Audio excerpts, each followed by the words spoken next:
저희가 그 성경을 이제 크게 7으로 나누어서 저희가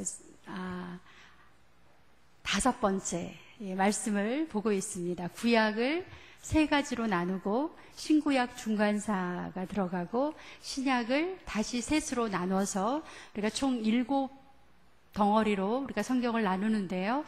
이제 구약을 우리가 한번 해보겠습니다. 모세오경 따라 하시기 바랍니다. 모세오경 왕정 500년 페르시아 7권. 네, 구약이 끝났죠. 예, 이제 붙여서 해보겠습니다.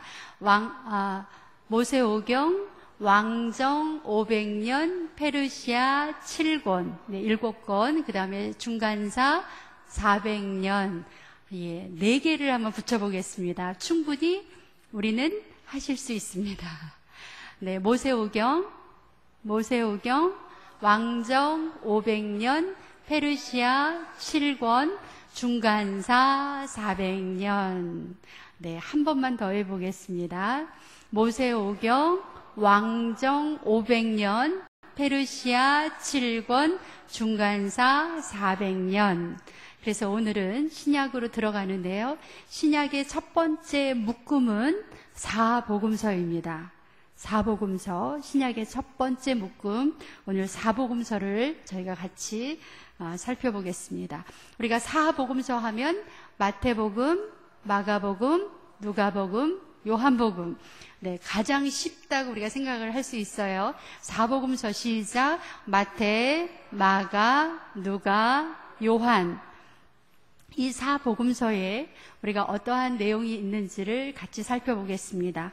사복음서의 주제는 오늘 주보에 나가 있지요. 사복음서는 뭐를 말하려고 했을까? 우리가 예수님의 나심과 예수님의 행적과 예수님의 십자가의 그 돌아가시고 부활하심으로 과연 우리에게 뭐를 말씀하시려고 하셨는가? 주보에 뭐라고 나와 있죠? 하나님 나라 셋업. 예, 하나님 나라를 이제 이 땅에 이렇게 어떤 것이 하나님 나라다라는 것을 말씀해 주기 위해서 우리가 사복음을 우리에게 주셨습니다. 예, 마태, 마가, 누가, 요한. 그러면 너무나 쉬운 것 같은데 우리가 이 마태, 마가, 누가, 요한복음에서 말하려고 했던 것은 어느 나라다? 하나님 나라. 근데 우리 번역에는요, 하나님 나라를 천국 이렇게 번역을 했어요. 그러니까 천국 하면 느낌이 어떻습니까? 우리가 그 이생과 저생을 나눌 때 천국 하면 그 이생이 아닌 것 같지요. 그래서 우리 번역이 조금, 근데 원래는 하나님 나라. 다시 해보겠습니다. 하나님 나라. 네, 하나님 나라가 어떤 나라인가? 하나님 나라를 예수님을 통해서 어떻게 이루고자 하셨는가 하는 것을 말씀을 하고 있습니다. 예수님께서 하나님 나라를 말씀하시기 전에 하나님 나라를 얘기한 사람이 있어요. 누구였죠? 세례 요한입니다. 그래서 우리가 세례 요한부터 한번 말씀을 보겠습니다. 마태복음 3장입니다. 마태복음 3장.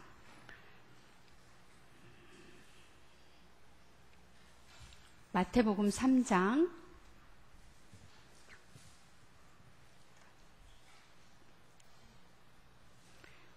네, 1절과 2절 같이 읽겠습니다. 시작. 그때에 세례 요한이 이르러 유대 광야에서 전파하여 말하되 회개하라 천국이 가까이 왔느니라 하였으니. 네, 우리가 너무나 잘 아는 말씀이죠. 회개하라 천국이 가까이 왔다. 그 천국 옆에다가 아니면 위에다가 가로 열고 하나님 나라. 그러니까 우리가 천국 하면은 이게 한자어인데요. 하나님 나라가 훨씬 좋은 것 같아요. 같은 말인데 회개하라 하나님 나라가 가까이 왔느니라. 이렇게 세례 요한이 외쳤습니다. 그런데 보시면 세례 요한이 예루살렘에서 외친 게 아니고 어디에서 외쳤지요? 유대 광야에서. 거기도 밑줄을 꼭 쳐놓으시기 바랍니다. 세례 요한이 활동을 한 것은 유대 광야예요. 근데 지금도 그렇지만 광야는 굉장히 살기가 어려워서 이 광야에서는 보통 잘 나가는 사람들은 광야에서 살지 않습니다. 주로 어디에 다 모여 있어요? 예루살렘 도시에 다 모여 있습니다. 그런데 이 세례 요한이 유대 광야에서 그가 외친 내용은 회개하라, 하나님 나라가 가까이 왔느니라, 이렇게 외쳤어요.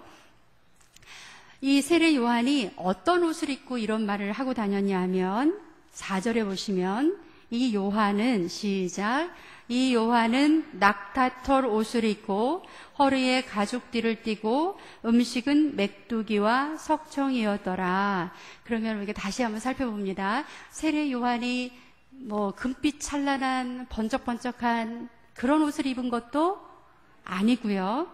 그 다음에 그가 무슨 진수성찬을 먹은 것도 아니고 메뚜기와 석청이었다. 이거 지극히 광야에서만 먹을 수 있는 아주 거친 음식이지요.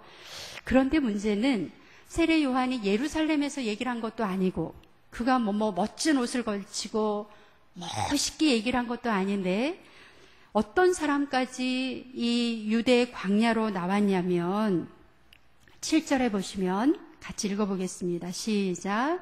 요한이 많은 바리새인들과 사두개인들이 세례 베푸는 대로 오는 것을 보고 이르되, 거기까지요. 세례 요한은 멋지게 차려입고 아주 멋을 내면서 이렇게 활동한 사람이 아니에요. 아주 지극히 우리식으로 말하면 유대 광야라면 어디를 말할까? 아주 두메산골이라고 해야 될까요? 우리식으로 표현을 하면 사람들이 가고 싶지 않은 곳, 살기 어려운 곳, 이런 것이 유대 광야인데 여기에서 세례 요한이 하나님 나라가 가까이 왔다. 뭐라고 외쳤다고요? 회개하라. 하나님 나라가 가까이 왔다. 그런데 그 말이 얼마나 설득력이 있었냐면, 얼마나 위협적인 말이었냐면, 누가 이 유대 광야로 이 말을 진짜인가 가짜인가 듣기 위해서 누가 왔어요? 바리새인과 서기관들이 이 말 때문에 지금 유대 광야까지 쫓아왔어요. 우리식으로 말하면 이 서울 중앙에 있는 아주 고위직 관료들이 저기 어디 이름도 없는 두메산골에서 누군가가 외친다고 해서 그 말을 들으려고 산 넘고 물 건너 바다 건너 이렇게 오는 경우가 드물지요. 그러니까 우리는 이 본문을 늘 읽었기 때문에 그냥 당연하게 생각을 하는데, 이 세례 요한의 말을 누구까지? 서기관과 바리새인들까지. 그러면 제가 우스운 얘기 하겠습니다. 세례 요한이 돈이 많아서 내가 강연할 때 한번 내 말을 들어주면 내가 한 번 오시는데 거마비로 한 50만 원씩 드리겠습니다 하고 이 서기관과 바리새인들을 초청했을까요? 그렇죠? 이게 도저히 있을 수 없는, 그러니까 우리는 성경을 늘 들었기 때문에 그냥 당연하다고 생각하지만 우리가 조금만 뒤집어 보면 세례 요한은 빽이 있는 것도 아니고 어떤 권력이 있는 것도 아니고 정말 야인인데 이 말을 들으려고 그 당시에 최고 권력과 최고의 영향력을 행사하던 서기관과 바리새인들이 왔다는 거 아니겠습니까? 왜 왔을까요? 이제 질문입니다. 이 세례 요한을 누구라고 생각했기 때문에? 그 답이 3절입니다. 3절 같이 보겠습니다. 시작. 그는 선지자 이사야를 통하여 말씀하신 자라. 일러스되 광야에 외치는 자의 소리가 있어 이르되 너희는 주의 길을 준비하라. 그가 오실 길을 곧게 하라 하였느니라. 선지자 이사야가 뭐라고 예언을 해놨어요? 광야에서 외치는 자의 소리가 있을 거다. 그런데 그 사람은 무슨 내용을 말한다고요? 주의 길을 예비하라. 그가 오실 길을 곧게 하라. 라고 예언하는 사람이 이제 선지자로 나타날 거다. 라는 예언을 누가 했어요? 이사야가. 그러니까 이런 성경의 말씀을 잘 알고 있었던 누가? 바리새인들과 사두개인들이 이 세례 요한이 목소리가 멋있고 멋있는 옷을 입어서 이 사람 찾으러 이렇게 보러 온 게 아니고 세례 요한이 뭐라고 생각을 하고 장차 올 선지자라는 것을 말라기에서 말하는 누구지요? 말라기에서는 엘리야가 온다 그랬죠. 다시 오실 엘리야라는 것을 알고 유대 광야까지 쫓아가서 이 세례 요한이 어떤 일을 하는지 듣고자 했습니다. 근데 세례 요한은 뭐라 그랬죠? 그 다음에 보시면 7절에 다시 한번 읽어보겠습니다. 7절 시작. 요한이 많은 바리새인들과 사두개인들이 세례 베푸는 대로 오는 것을 보고 이르되 독사의 자식들아 누가 너희를 가르쳐 임박한 진노를 피하라 하더냐.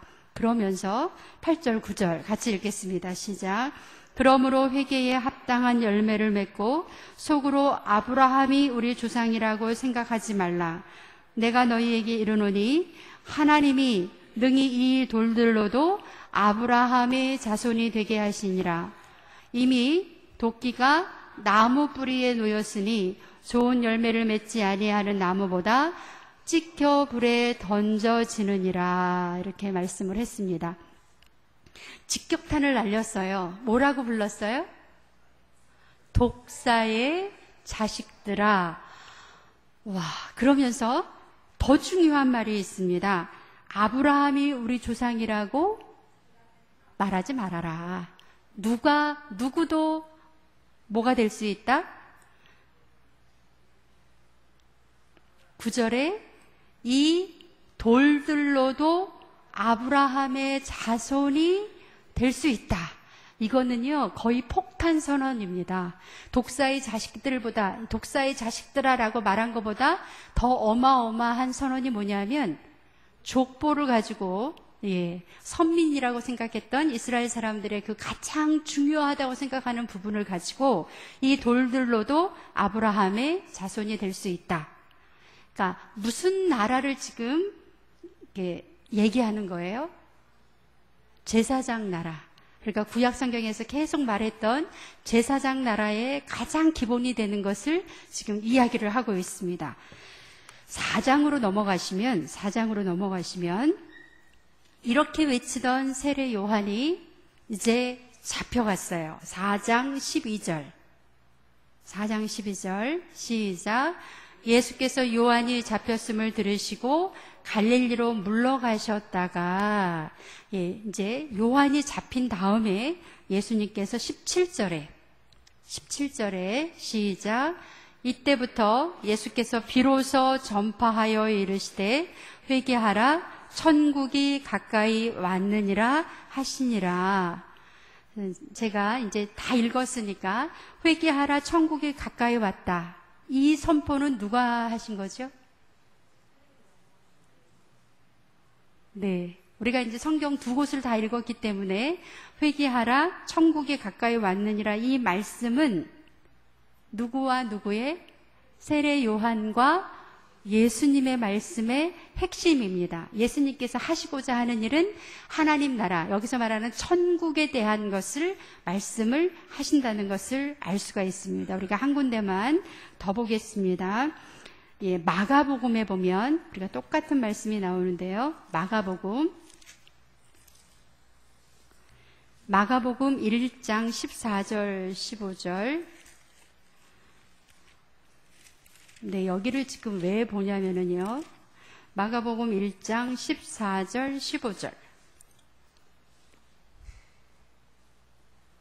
같이 읽겠습니다. 시작. 요한이 잡힌 후 예수께서 갈릴리에 오셔서 하나님의 복음을 전파하여 이르시되 때가 찼고 하나님의 나라가 가까이 왔으니 회개하고 복음을 믿으라 하시더라. 여기서는 천국이라고 번역을 안 하고 뭐라고 했어요? 하나님의 나라. 훨씬 좋지요. 똑같은 본문인데 여기서는 하나님의 나라라고 번역을 했습니다. 그래서 때가 찼고 하나님의 나라가 가까이 왔다. 회개하고 복음을 믿어라. 이게 예수님의 활동의 핵심이에요. 회개하고 복음을 믿어라. 그러면 우리가 이제 네, 앞에 PPT에서 그 다음 장면으로 해주세요.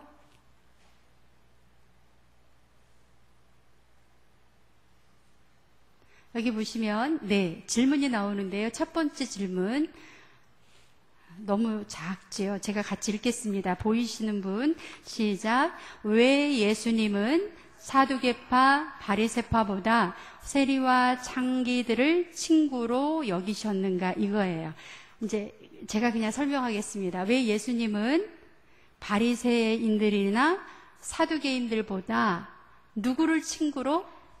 세리와 창기들을 친구로 여기셨을까 하는 질문이에요. 다시 합니다. 질문을 이제 저 PPT가 저렇게 고정이 된 거라 확대도 안 되거든요. 네, 그냥 질문을 우리가 그냥 생각해 보겠습니다. 왜 예수님은 사두개파나 바리새파 사람들보다 누구를 더 친구로? 세리와 창기들을 친구로 여기셨는가라는 답을 찾아보겠습니다. 마태복음 21장으로 갈게요. 마태복음 21장. 마태복음 21장에 보면 21장에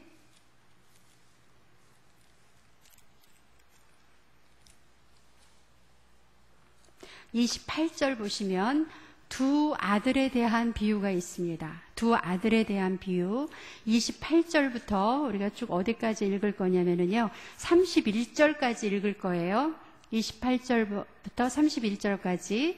지금 우리가 질문이 뭐였죠? 왜 예수님은 사두개인이나 바리새파 사람들보다 세리와 창기를 예수님의 친구로 삼으셨는가? 그 답이 여기 나오거든요. 한번 읽어보겠습니다. 28절부터 천천히 다 같이 시작. 그러나 너희 생각에는 어떠하냐? 어떤 사람에게 두 아들이 있는데 맏아들에게 가서 이르되 예, 오늘 포도원에 가서 일하라 하니 대답하여 이르되 아버지 가겠나이다 하더니 가지 아니하고 둘째 아들에게 가서 또 이와 같이 말하니 대답하여 이르되 실소이다 하였다가 그 후에 뉘우치고 갔으니 그 둘 중에 누가 아버지의 뜻대로 하였느냐? 이르되 둘째 아들이니이다. 예수께서 그들에게 이르시되 내가 진실로 너희에게 이르노니 세리들과 창녀들이 너희보다 먼저 하나님의 나라에 들어가니라. 답이 나왔죠? 세리들과 창녀들이 너희보다 먼저 하나님의 나라에 들어가니라.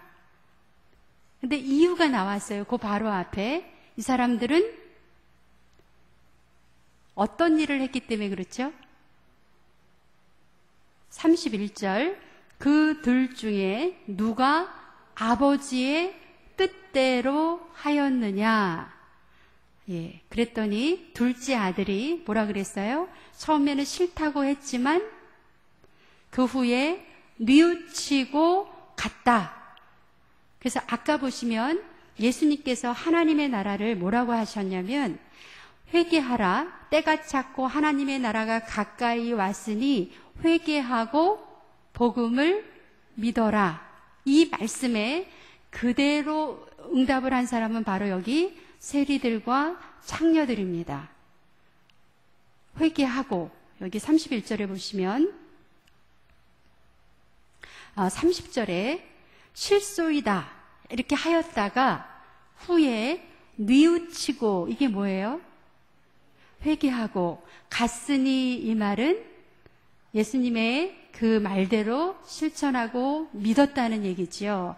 그래서 회개하고 복음을 믿으라 하신 이 예수님의 말씀에 그대로 응한 사람이 세리와 창녀인 것을 볼 수가 있습니다. 그러면 제가 하나만 더 여쭤보겠습니다.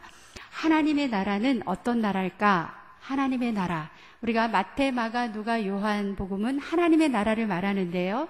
하나님의 나라는 어떤 나라일까 하는 것을 마태복음 13장에 하나님의 나라는 이런 나라입니다. 예수님께서 가르쳐 주셨어요. 그 유명한 비유장입니다. 제가 오늘은 하나님의 나라하고 관련된 본문을 계속 읽고 있는 거예요. 하나님의 나라. 하나님의 나라가 어떤 나라인가?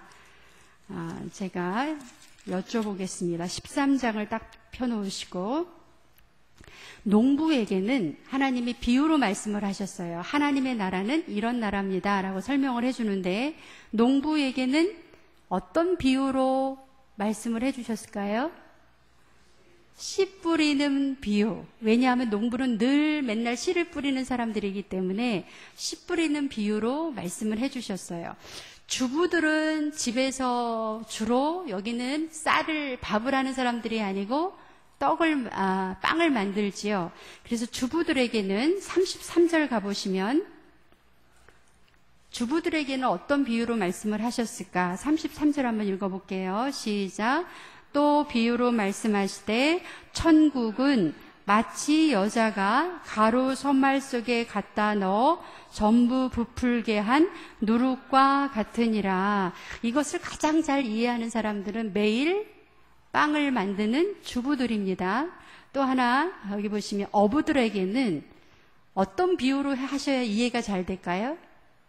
47절을 한번 가볼게요. 47절. 어부들에게 이해가 잘 되기 위해서 47절, 48절 시작. 또 천국은 마치 바다에 치고 각종 물고기를 모는 그물과 같으니 그물에 가득함에 물가에 끌고 내고 앉아서 좋은 것은 그릇에 담고 못된 것은 내버리느니라. 예, 천국에 대한 비유, 하나님 나라에 대한 비유를 여기에서는 어부들에게 어떤 비유로? 그물 비유를 통해서 말씀을 해주십니다. 장사하는 사람들에게는 어떤 비유로 말씀하셨을까요? 44절. 네, 한번 읽어보겠습니다. 44절만 시작. 천국은 마치 밭에 감추인 보화와 같으니 사람이 이를 발견한 후에 숨겨두고 기뻐하며 돌아가서 자기의 소유를 다 팔아 그 밭을 사느니라. 또 천국은 마치 좋은 진주를 구하는 장사와 같으니 극히 값진 진주 하나를 발견하매 가서 자기의 소유를 다 팔아 그 진주를 사느니라. 여기는 장사하시는 분들이 어떤 정말 중요한 것을 발견했을 때는 그 때를 놓쳐요? 놓치지 않아요? 절대 놓치지 않습니다. 그래서 예수님께서 천국, 하나님 나라 비유를 굉장히 여러 가지로 하셨는데 이제 고개를 들어보시고 어떤 비유가 생각이 나세요? 지금 씨 뿌리는 비유, 또 그물 비유, 또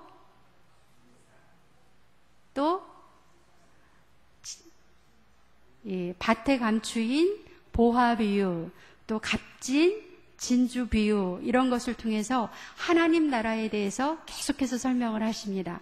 이렇게 비유로 말씀하시면서 또한 예수님께서 하나님 나라가 이런 것이다라고 사역, 예수님의 일을 하셨는데요. 어디다 옆에다 이렇게 적어놔 보세요. 예수님이 하시는 일을 한 문장으로 제가 말씀을 드리겠습니다. 예수님은 1번 동그라미 먹이시고 쓰셨나요? 1번 먹이시고. 예수님의 활동, 예수님의 사역은 먹이시고. 2번 고치시고. 3번이 뭘까요? 가르치시고. 정답입니다. 가르치시고. 4번 용서하시고. 5번 기도하신 일. 너무 빠르지요? 1번 먹이시고, 2번 고치시고, 3번 가르치시고, 4번 용서하시고, 5번 기도하신 일입니다. 우리가 지금은 큰 덩어리로 보기 때문에 다 성경을 찾을 수 없고요. 먹이시고 어떤 사건이 기억나시나요? 오병이어. 네, 뭐 설명할 필요 없지요. 오병이어 사건. 고치시고 가르치시고 하는 것은 성경을 한번 보겠습니다. 너무 많아서요. 우리가 다 볼 수 없기 때문에 마태복음 4장을 한번 가보겠습니다. 마태복음 4장. 네, 마태복음 4장.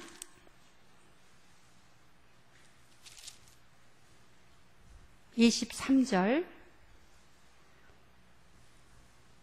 네, 23절입니다. 시작.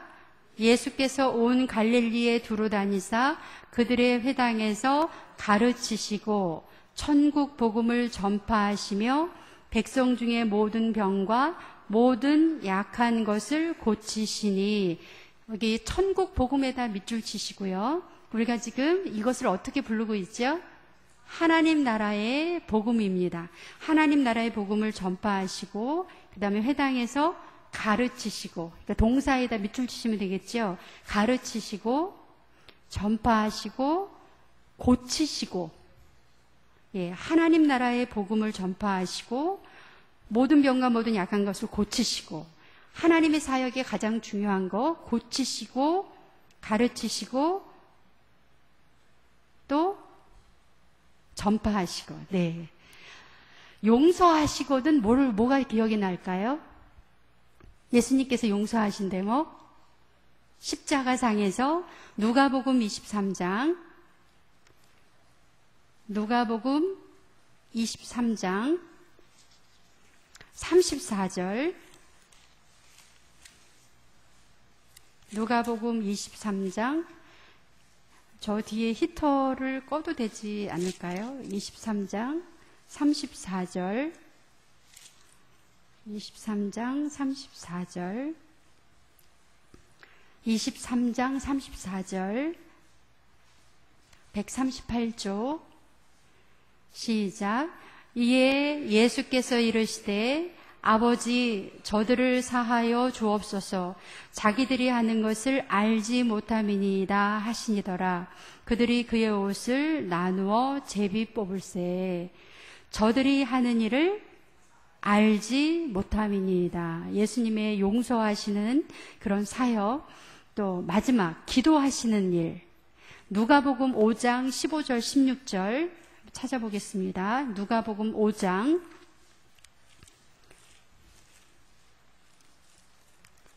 15절 16절.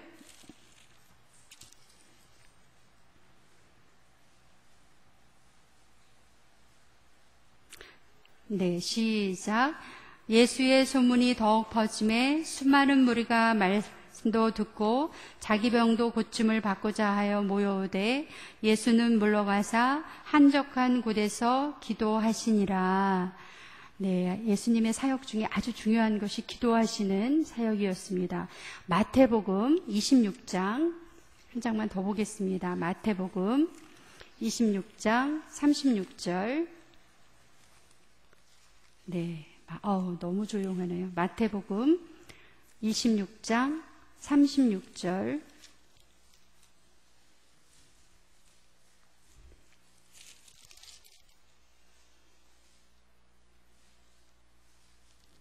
네, 시작.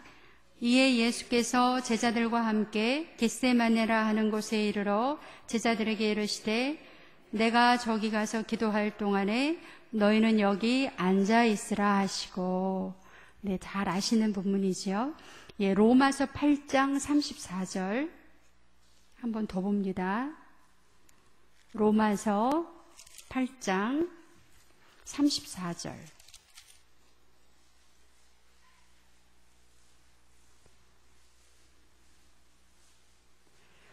예수님께서 부활하신 이후에 로마서 8장 34절, 우리가 너무나 좋아하는 본문입니다. 8장 34절 250페이지. 시작. 누가 정죄하리요? 죽으실 뿐 아니라 다시 살아나신 이는 그리스도 예수시니 그는 하나님 우편에 계신 자요 우리를 위하여 간구하시는 자시니라. 네, 다시 한번 읽어볼까요? 시작. 누가 정죄하리요? 죽으실 뿐 아니라 다시 살아나신 이는 그리스도 예수시니 그는 하나님의 우편에 계신 자요 우리를 위하여 간구하시는 자시니라. 예수님께서 십자가의 부활 이후에 하나님 우편에 앉아 계셔서 무슨 일을 하신다고? 누구를 위하여? 우리를 위하여 간구하시는, 그래서 예수님께서 지금도 우리를 위하여 간구하고 계시는 줄로 믿습니다. 우리가 사복음서에서 이야기하는 예수님의 사역을 우리가 5가지로 정리를 했습니다. 첫 번째, 먹이시고 고치시고 가르치시고 용서하시고 기도하시는 것을 왜 마지막에 놨냐면 지금도 기도해 주고 계시기 때문에 계속되는, 다시 한번 합니다. 먹이시고 고치시고 가르치시고 용서하시고 기도하시는 일을 지금까지 계속해서 우리를 위해서 하고 계십니다. 바로 이런 내용이 하나님의 나라, 하나님께서 예수님을 통해서 이루시고자 하신 하나님의 나라였는데, 그 중에서 마지막으로 예수님께서 한 영혼을 천하보다 귀하게, 그래서 세리와 창녀들까지도 예수님의 그런 사역 안에 동참을 시켰습니다. 마태복음에 보시면 이걸 찾아보고 하나님이 나를 왜 사랑하시는가 하는 것을 이렇게 다시 생각하겠습니다. 마태복음, 예수님의 사역에서 가장 중요한 부분은 마태복음 16장 25절에서 26절. 마태복음 16장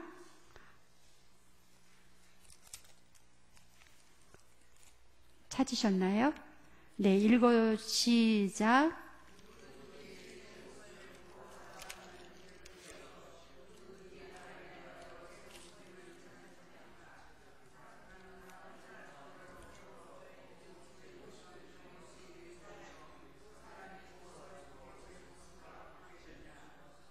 네, 26절에 사람이 만일 온 천하를 얻고도 제 목숨을 잃으면 무엇이 유익하리요? 사람이 무엇을 주고 제 목숨과 바꾸겠느냐? 한 사람의 목숨을 뭐하고 비교하고 있죠? 온 천하에다가 밑줄을 그시고 위에다가 여러분이 생각하는 온 천하는 돈으로 계산하면 얼마일까요? 하나님께서는, 우리 예수님께서는 나를 가리켜서 나의 목숨을 뭐보다도 더 귀하다고, 온 천하보다 귀하다고, 그러면서 예수님께서 직접 한 사람 한 사람을 얼마나 사랑하시는지 어떤 사건이 있었어요. 누가복음 8장 29절에 보시면, 누가복음 8장 29절, 8장 29절, 104쪽 104페이지 29절 시작. 이는 예수께서 이미 더러운 귀신을 명하사 그 사람에게서 나오라 하셨음이라. 귀신이 가끔 그 사람을 붙잡음으로 그를 쇠사슬과 고랑에 매어 지켰으되 그 맨 것을 끊고 귀신에게 몰려 광야로 나갔더라. 33절 시작. 마침 그곳에 많은 돼지떼가 산에서 먹고 있는지라 귀신들이 그 돼지떼에게 들어가게 허락하심을 간구하니 이에 허락하시니 귀신들이 그 사람에게서 나와 돼지에게로 들어가니 그때가 비탈로 내리달아 호수에 들어가 몰사하거늘.